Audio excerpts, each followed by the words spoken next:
gentlemen, the President of the Republic of the Philippines, His Excellency Ferdinand R. Marcos Jr.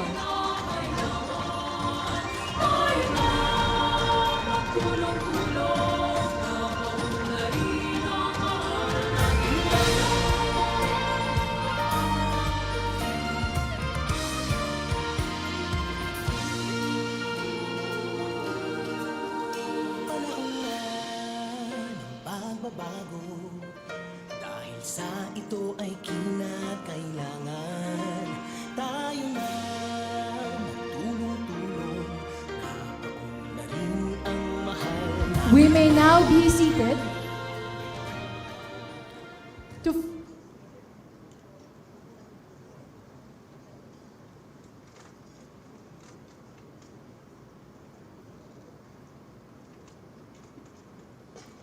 to formally begin our program. May we call on the Foreign Correspondents Association of the Philippines, FOCAP President, Ms. Girly Linao, to deliver her welcome remarks.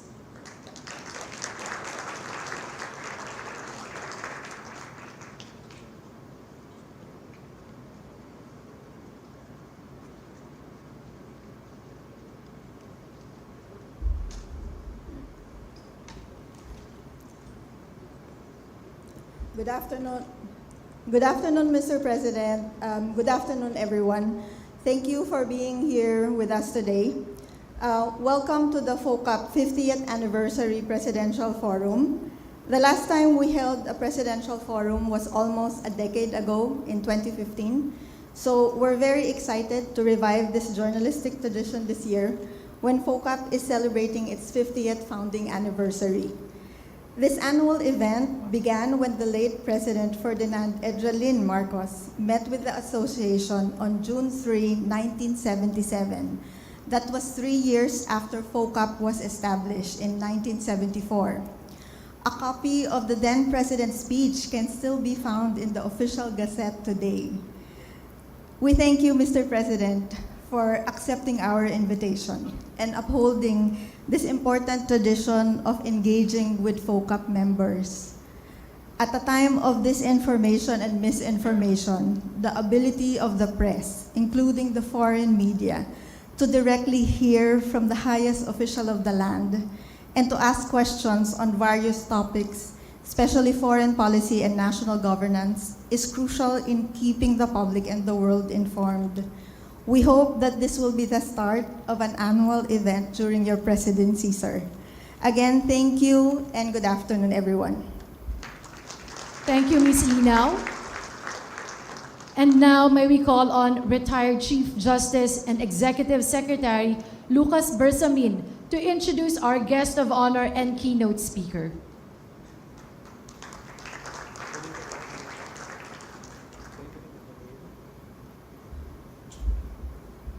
Ladies and gentlemen, the President of the Republic of the Philippines, His Excellency Ferdinand R. Marcos Jr.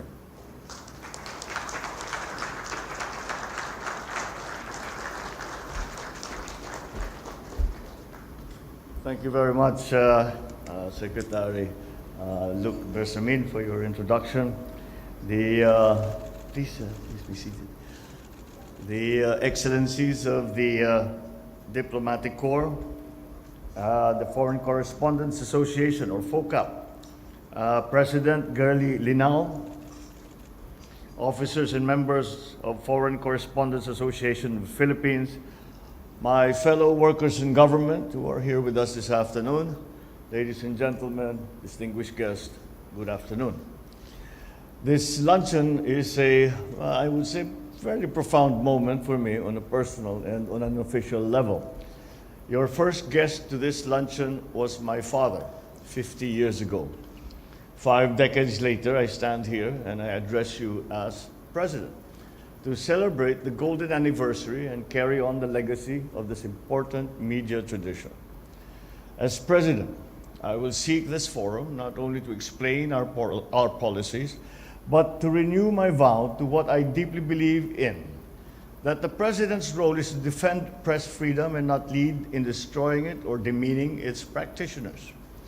It is my duty, for which I ask no special favor, but only fairness, which every citizen, be he the leader of the land or a tiller of the soil, deserves from the fourth estate. Unlike many of my predecessors, I do not seek collaboration, for that implies a surrender of your independence. I am of the opinion that national interest is better served by a press that is critical, rather than a press that is cooperative. It must have the untrammeled freedom to do its work, not just to arm the citizenry with the truth, but also to deepen discernment in this age of mass disinformation. In fact, this has been the hallmark of FOCAP's relationship with the presidency and the government for this last half-century. Not compromising your principles has allowed you to live up to the public trust in a manner that is fair but nuanced, balanced but critical. The principal role of the press is not to applaud those who govern, but you hold us accountable without holding back and giving praise to those who deserve it and providing criticism for those who deserve that. Along with the stance is our collective goal of protecting the welfare and lives of journalists. This administration remains committed to bringing justice to the members of the press who were slain in the line of their noble duty. Rest assured that this government, through the Presidential Task Force on Media Security, is always on top of ensuring a safe environment for media practitioners in the country. It is in this spirit that I come here today, to render a candid report and exchange ideas on matters that affect the country. I stated at the start of my administration that we would not yield 1 inch of territory to any foreign power. In recent years, the Philippines has been at the receiving end of illegal, aggressive, and irresponsible actions in the West Philippine Sea. It is crucial that the media, including the members of FOCAP, to continue to expose these actions that not only threaten the peace and stability of the region, but also undermine the rules-based order that has underpinned global development and prosperity over the previous century. We must do everything to defend our sovereignty, exercise our sovereign rights and jurisdiction, and uphold our national interests. We also continue to seek and strengthen mutual partnerships with like-minded neighbors, friends, and allies to promote peace and ensure stability in the region. Having said that, the rule of law and global consensus are our greatest tools in securing our maritime territory. So while our nation faces its own trials, we remain deeply concerned about the ongoing humanitarian crisis in Gaza, and despite the geographical distance, our country is not spared from the impacts and shocks that the conflict provides as we continue to experience food and energy insecurity, along with the challenges in the global supply chain and continuing rising inflation. We continue to hope for a comprehensive, just, and lasting peace in the region for the safety and security of affected families, some of whom are Filipino. Allow me also to reiterate that the International Criminal Court has no jurisdiction over the Philippines, as we remain to have a working judicial system and law enforcement mechanisms.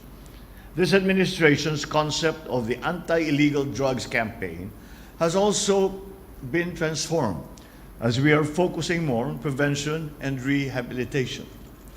Under the banner of Bagong Pilipinas, we are steadfast in adhering to our shared mission of advancing the welfare of Filipinos and nurturing a truly free and safe environment for all journalists.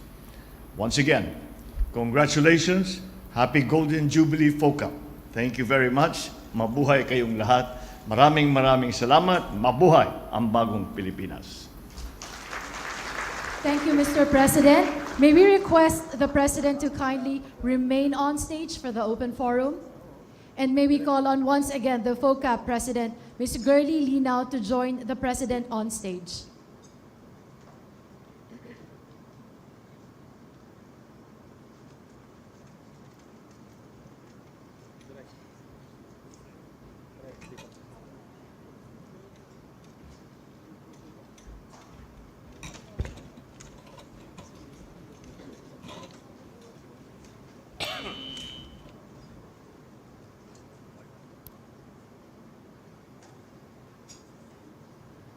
Okay. We are going to open the floor to questions. Mr. President, Gurley. Hi. Yeah, that's better. Okay. Hi again, Mr. President, Gurley. We are going to open the floor now to questions from FOCAP members. May I call on Mr. Ken Sasaki of Kyoto News. Ken? Good afternoon. Good afternoon. Good afternoon, Mr. President. It's great honor to meet you in the DC last week and also here in Manila. I wish to ask you about the historical Trilateral Summit held in DC. The joint vision statement announced the establishment of Trilateral Maritime dialogue to cope with collective response and coordination, to enhance coordination. What is this dialogue meant for? Is it to respond to the illegal and dangerous actions in the West Philippine Sea? And when and where and by who the first meeting will be held? Thank you. Thank you for that. Yes, I think it bears explanation. First of all, the trilateral agreement, as I was explaining when I was in Washington, D.C., was that it is not a response to the immediate occurrences, incidents that are happening to us, with us, around us. But really a continuing development and evolution of the relationship that we have always had with the United States and with Japan. And in truth, it formalizes what the US and Japan and the Philippines have already been doing together. Now, of course, security and defense are a great part of that trilateral agreement. But an even greater part of the trilateral agreement are the economic cooperations that are being fostered by the trilateral agreement. We went during the summit with Prime Minister Kishida and President Joe Biden. We went into quite a bit of detail as to what those areas are: semiconductors, renewables, the transfer of technology, green minerals. All of these things were spoken about. And that plays an essential part of that trilateral agreement. So it is not directed at anyone or against anyone. It is merely a strengthening or a formalization and institutionalizing, I suppose, the relationship of the United States, Japan, and the Philippines. Now, the security and defense part of that trilateral agreement, of course, speaks of interoperability, speaks of joint exercises, which seem to be perfectly, which we have been doing, again, we have already been doing before, but we have now put it down on paper in a formal document as to what we plan and how that partnership will continue to evolve as time goes on. So when it comes to the security and defense aspect, of the South China Sea, of the West Philippine Sea, really what the aim of the trilateral agreement, but it's not only the United States, Japan, and the Philippines. It's very many other countries all around the region, and even as far as EU, as far as North America, is really to maintain the freedom of navigation along the South China Sea.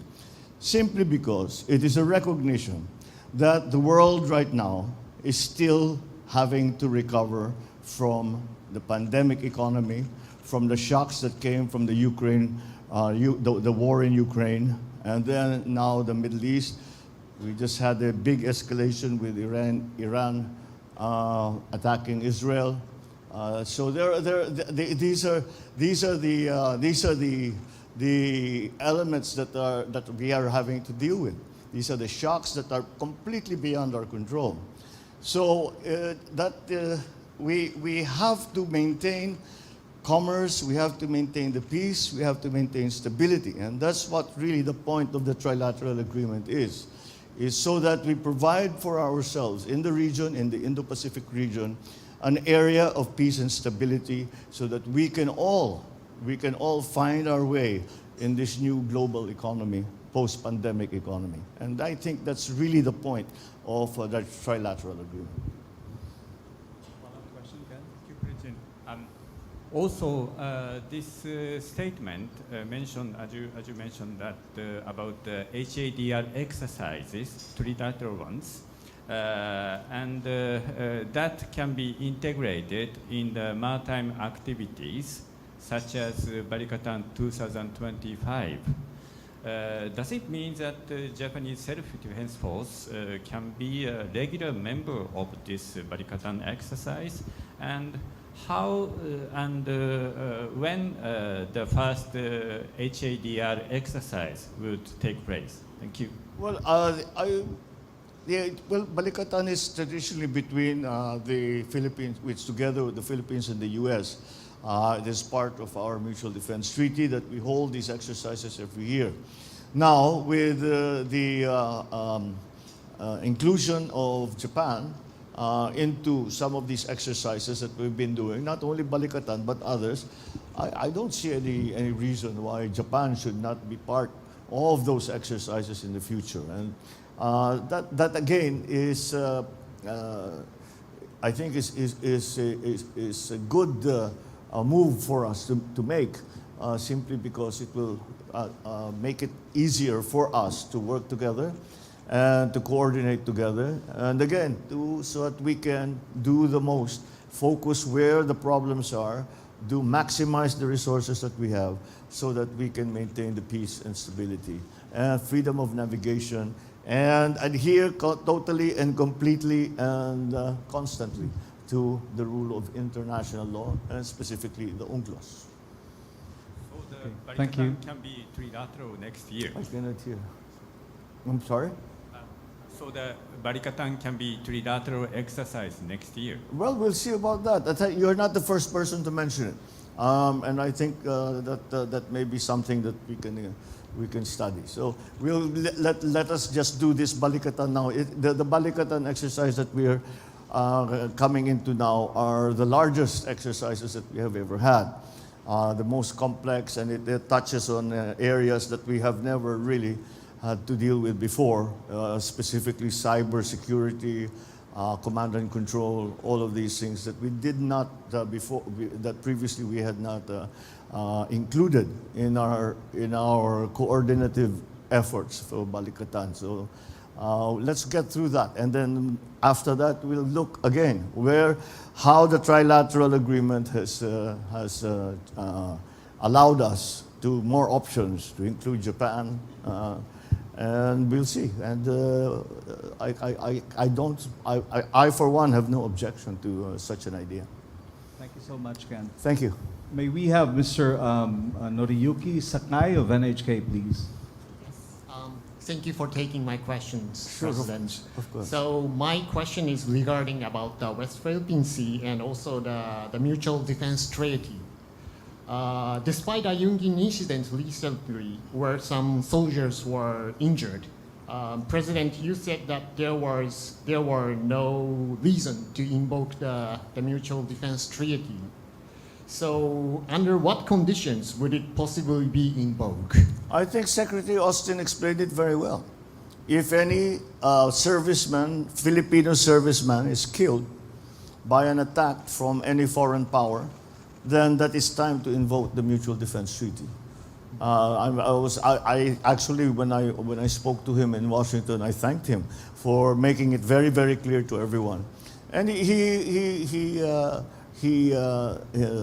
did precisely that. He was asked the same question that we are all asked: when do you invoke the Mutual Defense Treaty? When does it kick into action? And he said that's if a Filipino serviceman is killed because of an attack or an aggressive action by another foreign power. I see. So just a follow-up. Can the treaty be invoked against also the patrol vessels or the maritime militias? rather than the military? Well, as long as they have actually caused casualties and it has killed the servicemen, then that is that. Whatever their designations are, whether they're merchant marine or coast guard or actual gray vessels or navy vessels, it does not matter. That is an attack on the Philippines by a foreign power. Thank you so much. The next question will be asked by Ms. Alison Jackson of the Agence France Presse.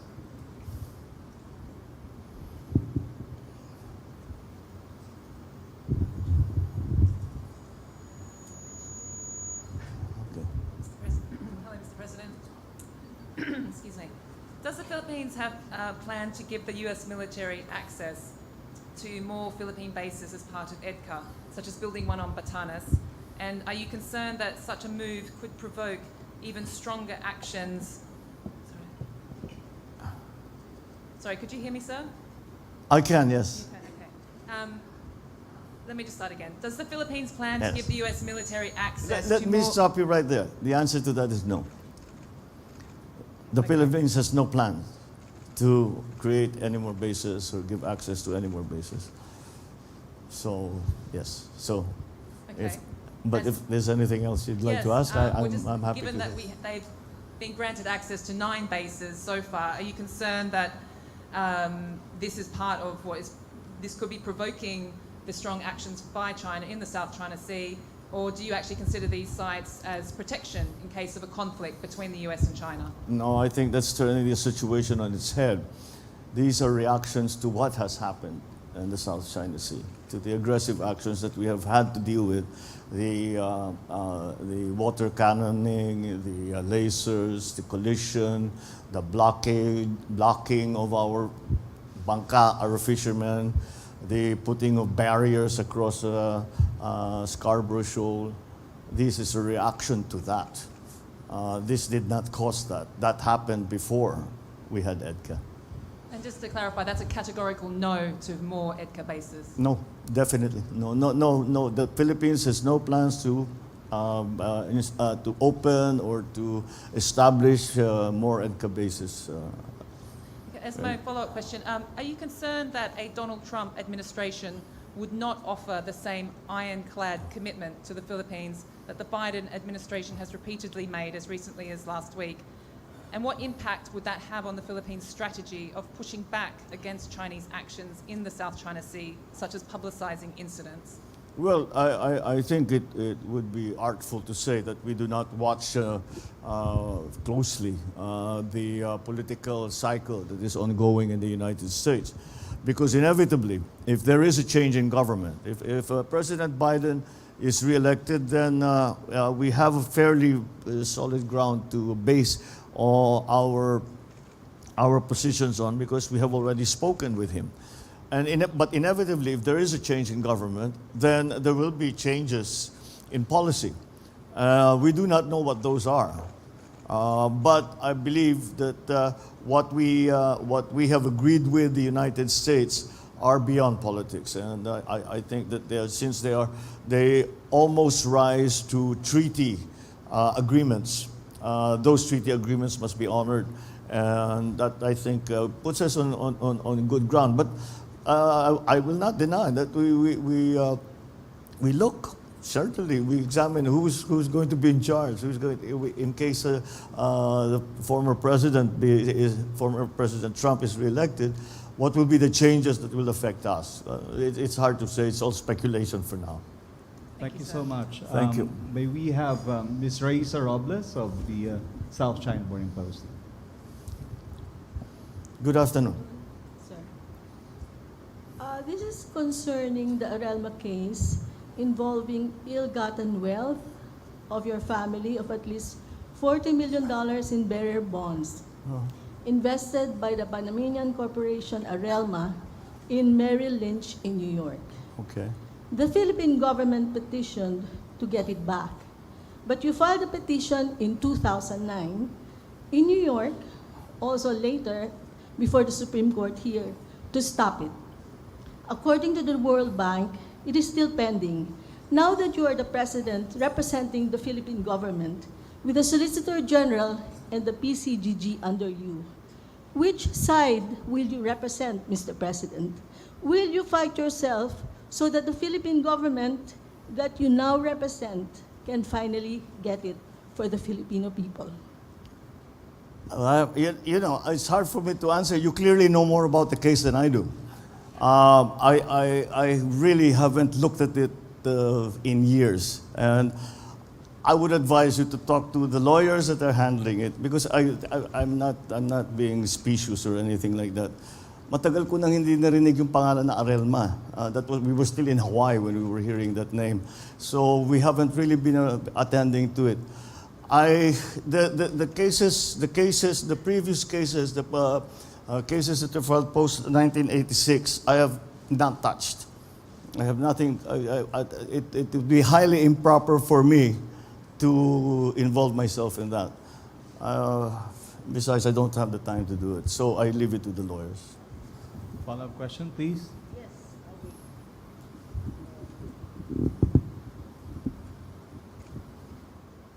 Raisa?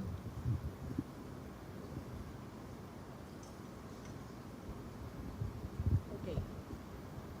The Philippine government is already compensating martial law human rights victims under your father's rule. Why have you resisted issuing an apology for atrocities committed during martial law under your father's rule? And will you continue doing so as the president? Well, I don't think it is a duty for a president to be involved. That is a personal matter for the Marcos family. But you are a member of the Marcos family. Definitely, but it's more, my role as president is more important right now than my role as a member of the Marcos family. So I take that's my first priority. So will you apologize as president of the republic in behalf? The president of the no, that seems highly a little contrived. No? Who is apologizing to whom now? Thank you, Mr. President. Thank you. Thank you so much, Raisa. May we have Ms. Karen Lema of Reuters, please? Good afternoon, Mr. President. Thank you once again for being with us today. Thank you. Mr. President, your government has been saying that this is related to the South China Sea, my question, particularly on oil and gas exploration. Your government has said that it was prepared to guarantee, and I quote, unimpeded and peaceful exploration of all natural resources within the EEZ and other areas where we have jurisdiction. Mm-hmm. May I ask, how does your government plan to accomplish that, and what will that entail? That's a fairly sensitive question, because let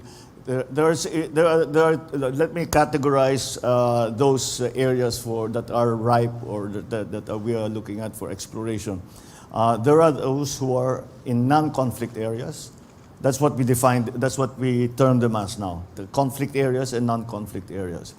And as far as the Philippines is concerned, if those prospective reserves are within the EEZ, conflict area or otherwise, then any exploration should be conducted by the Philippines.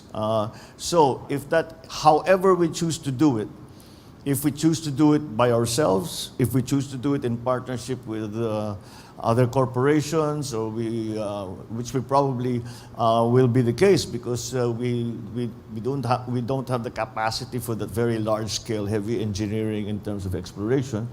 But how that's going to be done, because in our case in the Philippines, it is really not a matter of choice. Let me take it back a couple of steps.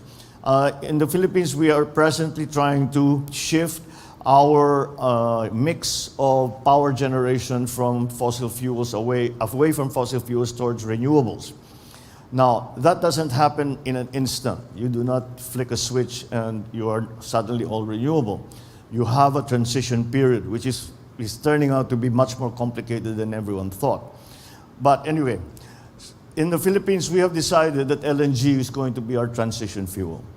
And that is why it is imperative for the Philippines to now examine and to see, to guarantee the supply of LNG to our country so that we have sufficient power.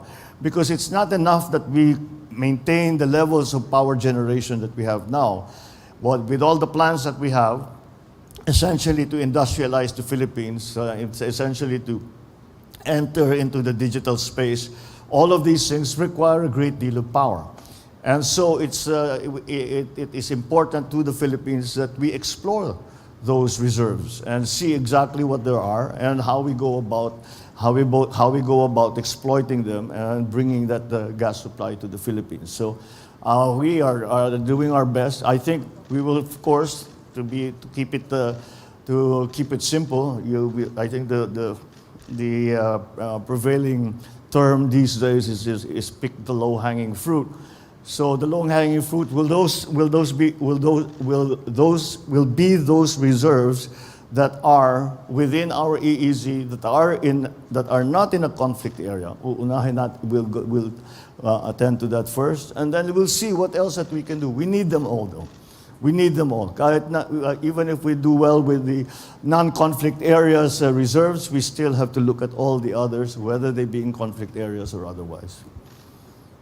Follow up, please. Just a follow-up, Mr. President. Very quick. Has progress been made on the oil and gas talks between the Philippines and China? Last year, if I'm not mistaken, both countries have agreed to resume oil and gas talks. So has progress been made? If yes, why? And if no, then why not? Well, we always come up against the same argument, or between China and the Philippines, because when we say that we would like to explore, they insist that these areas are in Chinese territory, and therefore Chinese law must prevail. We, of course, do not accept that. We say this is Philippine territory, and therefore Philippine law should prevail. That's really where the sticking point is. Even before I came into office, that was already the situation we're in. I hear a great many optimistic reports that they're saying that we have agreed, we've come to an agreement, but I haven't really seen something that we can that we can use to work forward. In other words, I don't really think we have a proper agreement, and it really comes down to that issue: which law will apply? And the reason that there is an argument is that China claims that these territories belong to China. We dispute that, and that's where the problem is. Thank you sir. so much. Thank you. May we have Ms. Joanna Balearan of GG Press, please.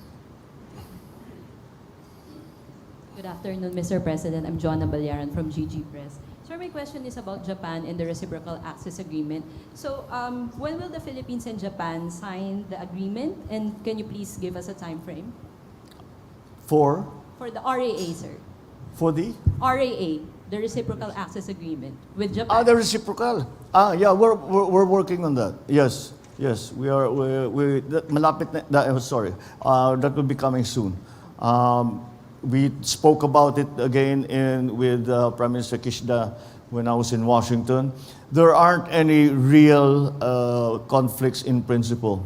It's just a question of getting the language down and defining precisely how it's going to work, the logistical systems and how that's going to work. But it should not take very much longer. I think we're very close to completion on that.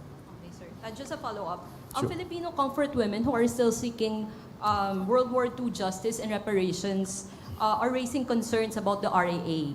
How do you ensure that this agreement doesn't compromise the country's interest? And which country do you think should take custody of Japanese soldiers committing crime on Philippine soil? I cannot see how the reciprocal agreement would affect any of that.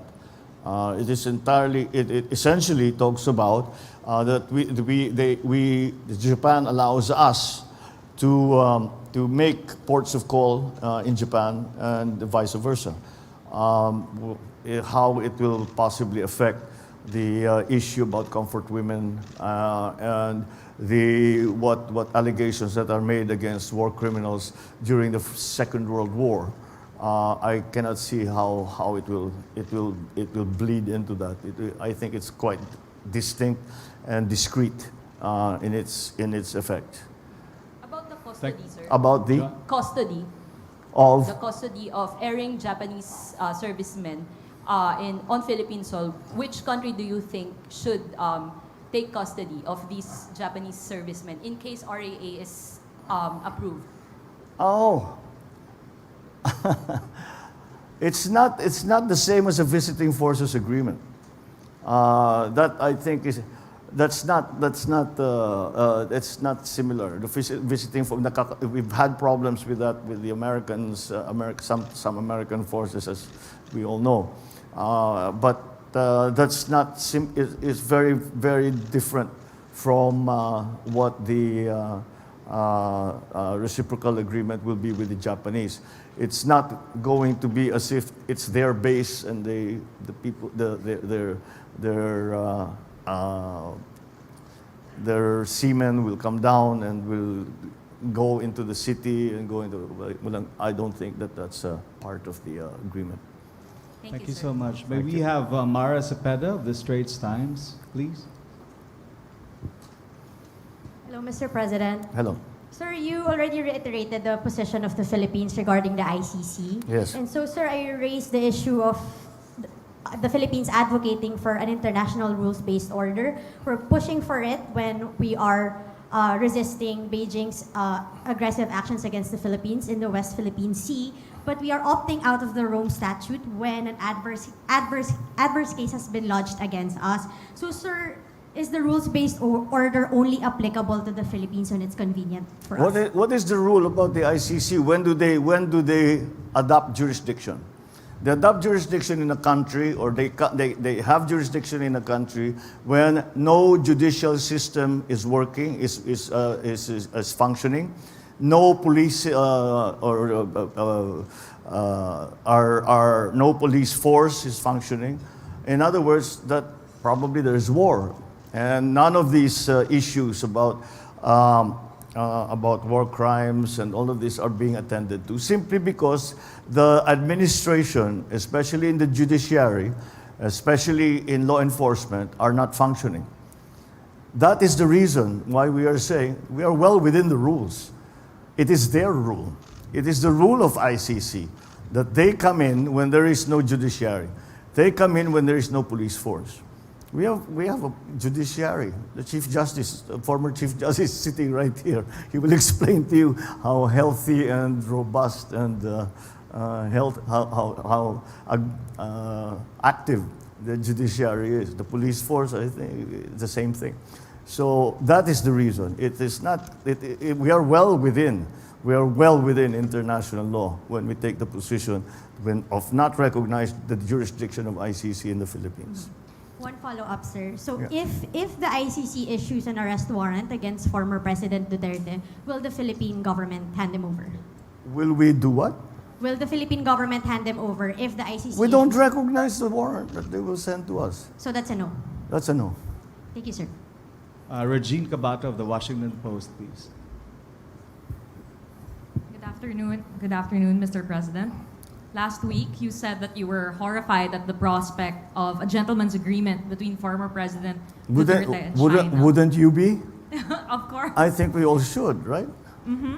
And you said as well, Mr. President, that he should be held accountable. And since then, experts have said that any such agreement compromising PH sovereignty or territory would be a violation of not just the 2016 arbitral ruling, but Philippine law.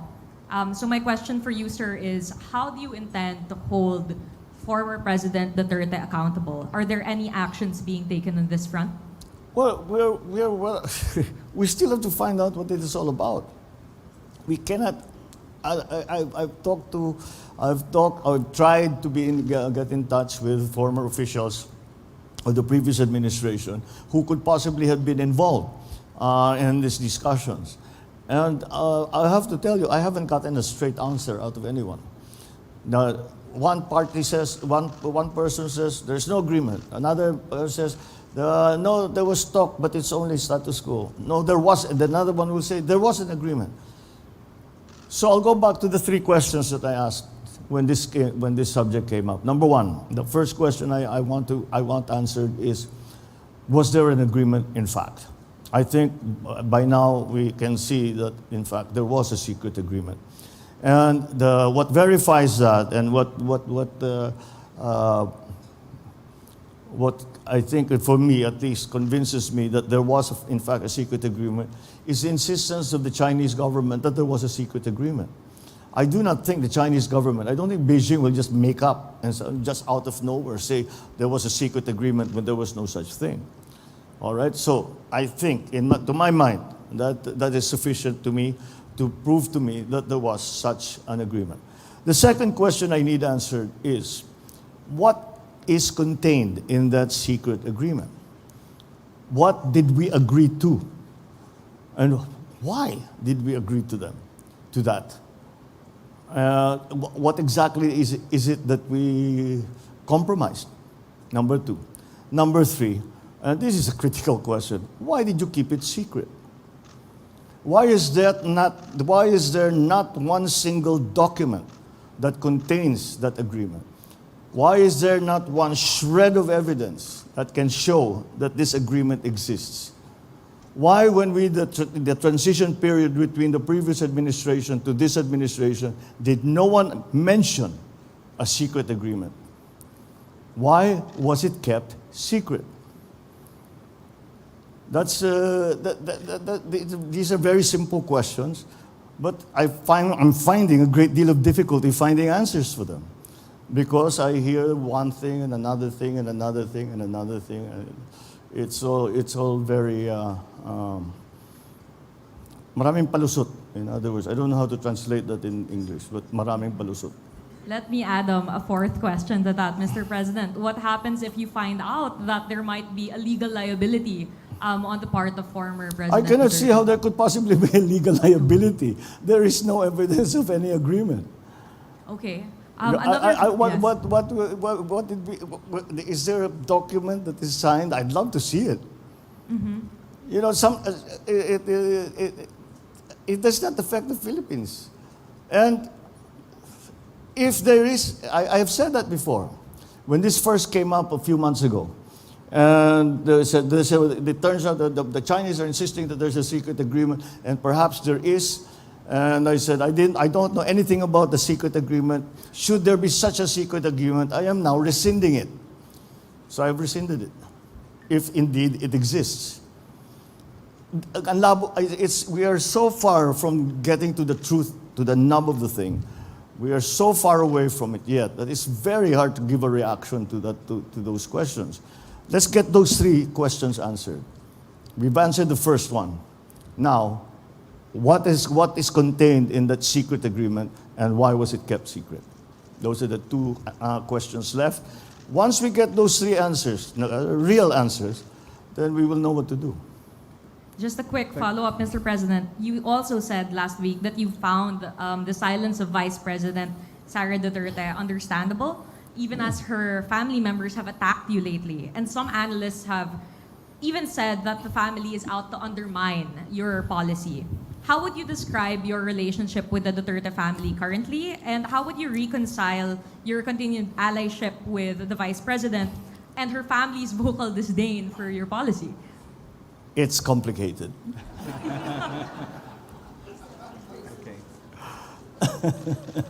It's complicated. But if you ask about the one, of course, that I have the most contact with is Inday Sara. And how we were with each other during the campaign, after the election, it hasn't really changed. That's what she always says. She said, "Oh, are you all right now? You're in the middle of all of this." And she says, "No, I'll just work. Don't worry about it. I'll just work and work and work and work." That's her attitude. All right. Thank you so much for answering very candidly, Mr. President. Thank you very much, Mr. President. At this point, may we request the President to please proceed downstage and grant us a group photo with all of our attendees.